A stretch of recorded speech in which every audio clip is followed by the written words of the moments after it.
Magandang araw, Luzon, Visayas at Mindanao. Ulad pa rin po ng dati, ito pa rin po ang inyong kasangga, kaibigan sa lahat ng oras sa mabuting bagay. Romel Roque, para sa isa na namang edisyon ng Pinoy Rapido Radyo Diario. At ngayon nga mga kaibigan ay meron tayong reklamong tinanggap laban sa isang pangulo ng Haranista ng Bagong Anyo sa Nueva Ecija. At babasahin ko po mga kaibigan ang ilan sa mga reklamo. Mga kadahilanan ng reklamo na ibinigay sa atin ng mga miyembro ng Haranista ng Bagong Anyo. Ayos lang po natin itong ating banner. Una, request for audit. Ayaw magpa-audit ni Pangulo. Bakit kaya? Maribuka ang nangyaring eleksyon na walang pasabi sa mga ibang leaders at members. Bakit kaya? Ang sasakyan kung kanino nakapangalan at pagpapakita ng deed of sale nito at kailangan mailipat sa pangalan ng samahan na Haranistang Bagong Anyo ng Buhay at Karatig at ipalad ang resibo nito. Tinatago yata. Ilipat nyo nga po kasi Pangulo para hindi po tinatanong, para maganda. Ano po pangalan ng Pangulo na ating nirereklamo? Warlita Villesca ng Natividad, Nueva Ecija. Warlita Villesca, Pangulo, meron pong reklamo sa inyo na ngayon ay nakabot na rito sa Pinoy Rapido Radyo Diario.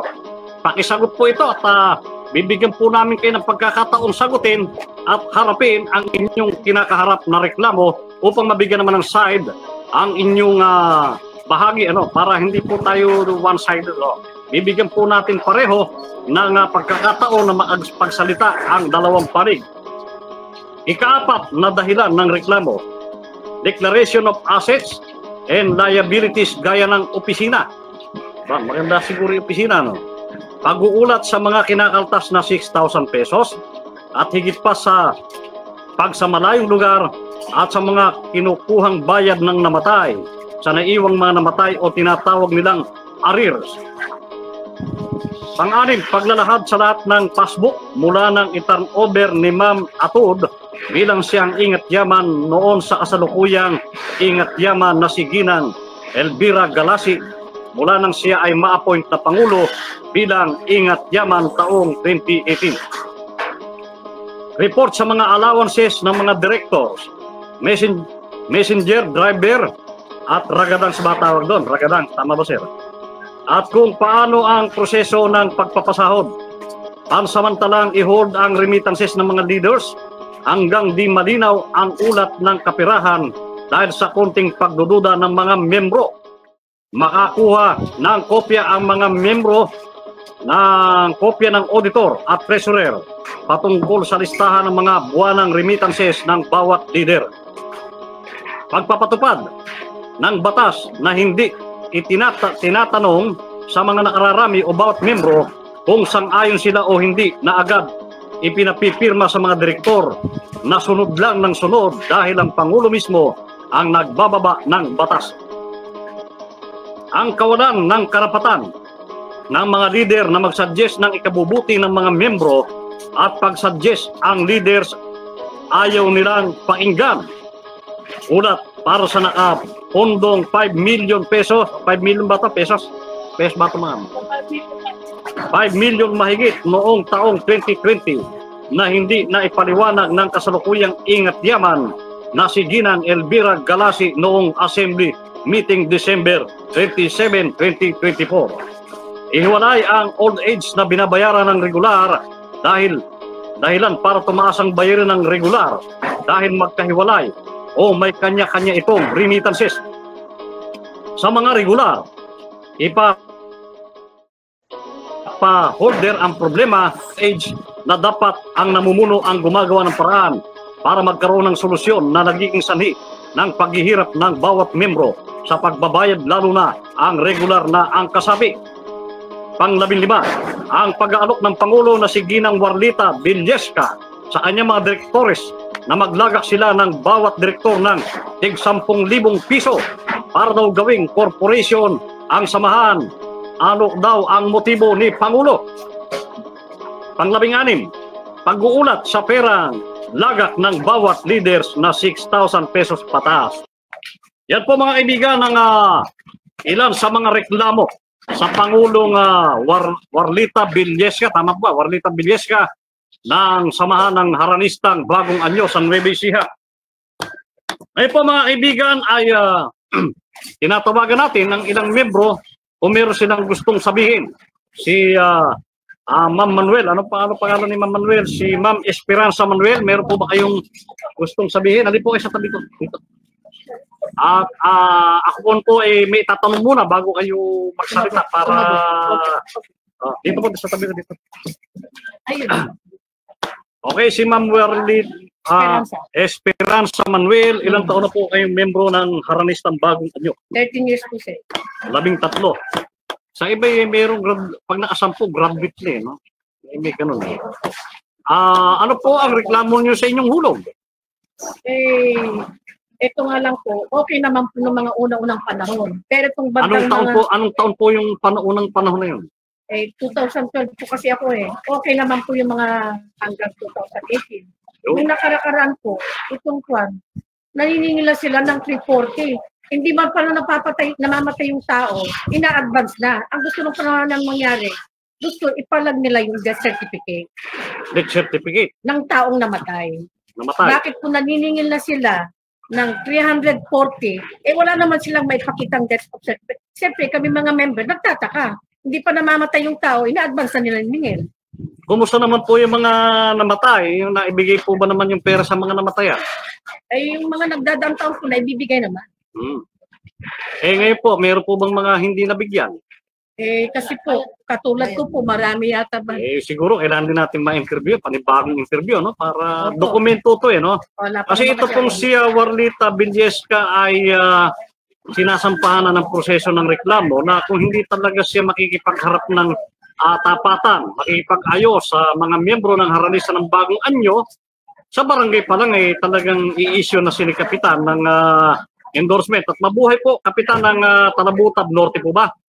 Sa inyong pagbibigay kung magbibigay na kayo ng endorsement dahil sa katigasan ng ulo daw nitong si Ma'am Warlita Villesca na ayaw humarap sa mga miyembro ng Haranistang Bagong Anyo at ito ay tutuloy na ng piskalya. So ayaw po natin sanang abutin ni Ma'am Warlita, no?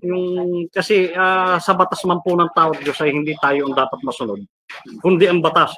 At ito po ang binibilin din ng simbahan sa atin, pasakop tayo sa batas ng tao sapagkat siya naman ang bahalang susugpo sa masamang leader. Ayaw po natin yung katigasan ng ulo ng mga napunta ng kung saan batas, nakulong ay mangyari. Kaya panawagan po natin kay Ma'am Warlita ay iayos niyo po kung kaya pang iayos sapagkat kung hindi maayos ay siguro aasahan natin yung kasagutan, yung answer prayer ng mga membro ng Haranistang may takot sa Diyos. Talagang naman may takot pala sa Diyos to Okay, Ma'am Esperanza. Okay. Mga ilan po yung hindi nabigyan na namatayan? Nabibigyan naman lahat. Okay. So kung nabibigyan lahat, wala pong balance. Pagka po ba may namatay, saka manghihingi ng lalakad yung pangingilak ng pera para ibigay sa namatay? Ganun. Monthly kasi yan. Monthly binabayaran lang, may bayad. May bayad na para sa mamamatay. Doon sa mabubuhay, wala. Ma'am Warlita, baka meron akong hindi na itanong na gusto niyo idagdag, sabihin. Nasa inyo po ngayon ang pagkakataon, nakarapat-dapat namang malaman ng ating mga kababayan na Pilipino nakatutok sa buong mundo sa Haranistang Bagong Anyo. Tumayo si Ma'am Esperanza, siguro wala na. O sino pa po ang gustong may sabihin sa ating mga kasama rito? Kasama po natin mga kaibigan dito po sa Haranistang ng Bagong Anyo mula sa ating kinalalagyan, sa Pinoy Rapido Radio Diario, ang masisipag ng mga miyembro. Opelia L. Edobane, Rebecca T. Wanta, Linda Torres, Lani Mariano, Leonila Bala, Merlita Atendido, Esperanza Manuel, Mercinida Felix, Nelia Leines, Erlinda Soto, Maria P. Diaz, Maricel Katubig, Enaro Flores, Yolanda Cabiso, Catalina Diaz, Michelle Padilla, Rolando Salamanca, Teodora Japones. Japones ba o Hapones? Hapones, ano? Annalisa Torres, Lydia Rojas, Vilma Salamanca, at ang pinagpipitang napakahusay na si Ma'am Virginia Aton. Palakpakan po natin ba ito? Sino pa po ang pwedeng magdagdag na baka kailangan malaman ng ating mga kababayan sa loobin nyo? Kung wala kayong masasabi, pwede naman kayong bumati, batiin yung anak nyo nasa ibang bansa, ganyan. Pwede kayong magsalita ng patungkol naman sa manawagan na sa patubig, ganyan. Dito po. Ano po pangalan, ma'am? Ma'am, ano pangalan ni ma'am? Rebecca Wanta po. Ma'am Rebecca, mapagpalang morning. Ano po ang inyong masasabi sa ating panatuntunan ngayon? Okay lang po. Mainam naman po at nandito kayo para malaman, pabatid namin sa aming presidente na si Warlita kung saan niya kung saan napunta yung ibinigay ni Mrs. Aton na 5 million. Napunta. Ma'am, Balato, kung totoo po yung nasa inyo. Ay, andito po sa listahan eh. Meron po kaming ebidensya na hawak na inintrega yung pera. Ngayon, ang tinanong ko po noon, sabi ko, ipaliwanag ninyo para walang problema, ano kayo. Tapos po, tinanong ko po siya, dapat po, pag nag-election, kasama ang member. Hindi lang po direktor. Ang kasi po ito, isang samahan na lahat kasama ang member. Hindi po ba? Tama po. Oh. Ganun po siya, nagdidesisyon siya, director lang daw ang kailangan mag-elect sa kanya. Yun po ang sinabi niya sa akin. Sinabi niya talaga sa akin yun. Nung December 5, yun ang unang tanong ko po yan sa kanya eh. Yun po ang ano ko. Kaya tapos po, tatanong ko, bakit, saan po nanggagaling yung perang pinagsusweldo niya sa mga officer? Yun po ang tanong ko sa kanya. Kailangan po masagot niya kung saan niya kinukuha, kung yung ba'y kinukuha niya doon sa pera ng samahan. Para doon po, kasi kung doon niya kinukuha, at least ipaliwanag niya para malaman namin yung pera na ibinigay sa kanya, baka doon po, kaya nagkaroon ng nawawala.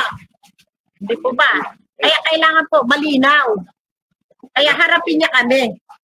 Kaya pala, sagutin talaga ni Ma'am Oo, kailangan po sagutin Warlita, niya. no? Kasi napakadali lang po kung talagang yan ay totoo na ano sa kanya, madali po sagutin yan. Kung hindi nila pinakikialaman yung pera ng samahan. Ma'am Warlita, mas mainam po dito, sagutin nyo na ngayon pa lang kasi lumalakad ang proseso. Salamat po, Ma'am Rebecca Wanta. Ma'am Rebecca, magandang araw. Hanggang ngayon maganda pa rin, no? Sige po. Okay, mainam po ngayon pala ay masagot na sapagkat yung pong endorsement pupunta po yan ng piskalya. At hindi po biro na pag doon kayo hindi humarap, alam nyo na mangyayari sa tatlong hindi pagharap. Kung magbibigay ng endorsement ng kapitan, magbibigay din naman ng solusyon, yung pong piskalya, kung hindi po kayo haharap. Meron pa po bang gustong magsalita? Si ma'am. Anong pangalan, ma'am? Catalina Diaz. Si Ma'am Catalina Diaz. Okay, nasa inyo po ang pagkakataon. Ano po ang inyong masasabi sa ating palatuntunan ngayon? Good morning po sa lahat. Ang sa akin lang po, ang concern ko lang po ay tungkol po dun sa pag-audit. Kasi po, ang gusto ko po talaga, hindi lang naman po ako may gusto, ang ibang leaders din po and members na magkaroon po talaga ng audit. At para naman po kalinawan at unawaan po ng nakararami ay malaman po namin na talaga kung asa-asaan na po ba talagang status yung aming kaperahan sa samahan. At ang isa pa po gusto kong linawin ay yung kung mga naglalakihan po nilang mga allowances buwan-buwan po. Kasi pinag-complete na po kasi pinag-complete po kasi sila lahat ng mga allowances nila. Ang allowances po nila is umaabot po ng 810,000 a year. Opo, kasi ang Pangulo po tumatanggap ng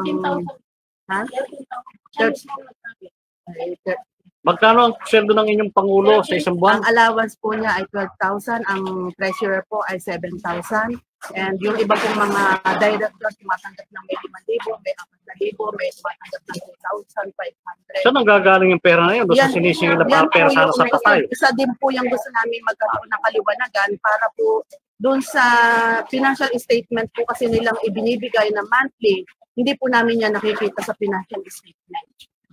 Yan pong mga expenses na yan. So lumilito po na ang ang sinuseldo nitong mga haramista officers ay nanggagaling sa perang sinusulisit para doon sana sa patay yung pera. Pero ang nangyayari, hindi na para sa patay lang, kundi para din sa buhay ng mga officer. At sa yun nga po, kumbaga nga po hindi po kasi namin na maunawaan kung paano nila dinideduct yan sa transmittal po nila dinideduct sila. Ngayon, wala naman po sa report ng financial statement ng monthly. Yan po, isa po rin yan na gusto namin magkaroon ng kaliwanagan. At yun pong mga cash band ng mga leaders na 6,000 ay gusto rin po namin maunawaan kung saan po naroroon. Kasi po, tinanong na po namin yan kung Pangulo. Sabi po ng tresurera na Pangulo, sabi ng Pangulo nasa tresurera. Ang sabi ng tresurera nasama daw sa pondo ng pera ng samahan. Yun po yung gusto lang namin bigyan ng kaliwanagan at maunawaan namin na kung paano po ba hinahawakan at pinangangalagaan ng pera ng samahan. Pangulo at bilang ina na rin ng samahan, kami po ay nakikiusap na pakinggan rin po ninyo ang aming tinig. Wala po kaming ibang nais at wala kami ibang masamang motibo sa ating samahan kundi ang kauyusan at kaunawaan ng lahat ng mga nagugulumihanan sa ating samahan. Kami po ay instrumento lang din po ng mga miyembro naming mga nasasakupan kung bakit po nais namin na magkaroon ng kaliwanagan at kaayusan ng ating samahan. At sila rin po ay maunawaan nila ang status ng ating samahan lalo't sa pondo po. Yun lamang po ang aming nais. Wala po kaming ibang nais na masira at magulo ang ating samahan. Kaayusan lamang po. Yun lang po. Maraming salamat. Yan po lamang at maraming salamat. Okay, maraming salamat po ma'am. Ano pa lang? Catalina Diaz. Okay, isa na lang po. Maikli po yung ating oras sa ating programa, no? Isa na lang po at siguro lagyan natin ng part 2, ano, kung ano man mangyayari, kung haharap, makikipag-ayos, kung hindi, magkakaroon tayo ng part 2 para dito sa ating isyong tinututukan, ang reklamo sa Pangulong Warlita Villaesca ng haranisa ng Banganyo. Ma'am, magandang araw. Ano pangalan nila, ma'am? Vilma, salamat. Ma'am Vilma. Dito lang po yung concern ko eh. Dito po sa may, eto, yung pag-aalok ni Ginang Warlita Villaesca ng 10,000 sa mga direktores. Gusto ko lang kung malaman kung ano po yung motibo niya. Inalok ba kayo, ma'am? Inalok kayo? Hindi po, hindi. Kasi po leader lang po kami. Yung mga director. Kasi yung mga director, sa directors lang din po nanggaling yung ano na yon, yung... May director po ba dito ngayon? Meron po, pero siya po kasi nung nag-meeting sila, wala po siya. Si Ma'am Ate po. At saka po, ang i-request ko po talaga yung audit po talaga. At hindi naman po para sa aming mga leader, para po sa lahat. At saka para po sa kapakanan ng mga libo-libong members. Yun lang po. Okay, maraming salamat Mama Catalina at Vilma Salamanca. Ulit tayo sa dami nila, no? Talagang okay, alam po namin mga kaibigan na medyo bitig kayo dun sa mga paksang pinag-uusapan dito sa issue sa haranisa ng Banganyo, sa reklamo sa kanilang Pangulong Warlita Villaesca. Pero maaasa po kayo mga kaibigan na tatapusin po natin, tututukan po natin ang isyong ito na hindi matatapos, ano? At hanggang sa matapos ito ay tututukan po natin, katulad po ng iba nating mga natulungan ng mga nailapit sa Pinoy Rapido Teleradio Diaryo ng Bayan, hanggang sa matapos ay sinamahan po natin. Okay, kung meron man pong komento ay maaari pong ilagay dyan at abangan po kung magkakaroon po ito ng part 2. Sa ngalan po ng bumubuo ng Pinoy Rapido Intermedia Philippines, Pinoy Rapido Teleradyo Diaryo ng Bayan, Primap 108 FM Radio. Maraming salamat po sa inyong ginawang walang sawang pagsubaybay. Salamat po sa ngalan po ng ating mga kasama na miyembro ng Haranista ng Bagong Anyo. Ito pa rin po ang inyong kaibigan, kasangga sa lahat ng oras sa mabuting baga, Romel Roque.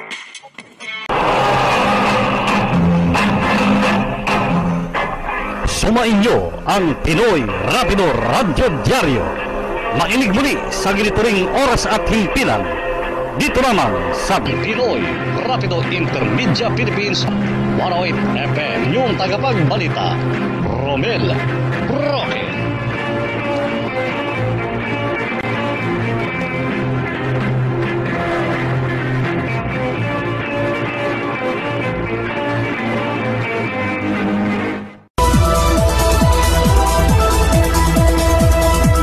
Ito ang Pinoy Rapido Intermedia Philippines Online TV Broadcasting, a social media network live TV production, modern technology broadcast media, simultaneously on Ustream.tv, Facebook Live, and YouTube Live.